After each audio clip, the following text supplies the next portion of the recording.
And this is your Miami Herald Dolphins report. Well, the big question at Dolphins camp today involved Ryan Tannehill.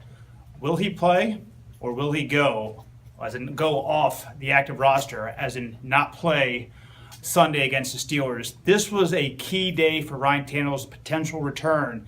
They wanted him back in practice. They were in pads today. He did not do that. His left knee that is still recovering from an ACL and MCL sprain had not recovered enough to allow him to practice today. So he's out definitely on Sunday, right?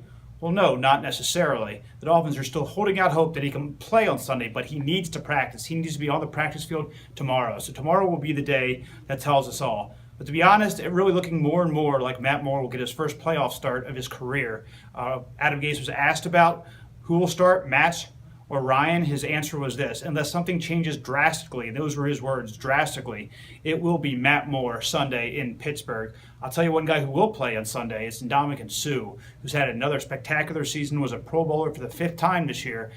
He tried to defuse what looked to be an escalating war of words with Garrett Blunt, the Patriots running back, who called him a dirty player, habitually a dirty player, after Sunday's game. Suh's reaction, basically shrugged his shoulders, says, I don't care what he has to say. The Dolphins care what doctors have to say about a couple of key players. Byron Maxwell and Bakari Rambo both missed practice today on Wednesday.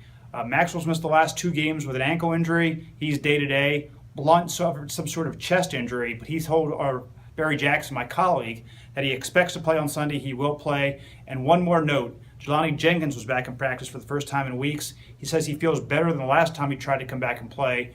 So look for him to play as well on Sunday. The Dolphins are getting their defensive pieces back. Will it matter? The Steelers have Ben Roethlisberger. They have Le'Veon Bell. They have Antonio Brown. It's a tall task for any defense, let alone the defense is ranked 29th in football. But the only way to beat the Steelers is to outscore them. Will Ryan Tannehill be the one who does it, or will it be Matt Moore? We'll probably know for sure on Thursday.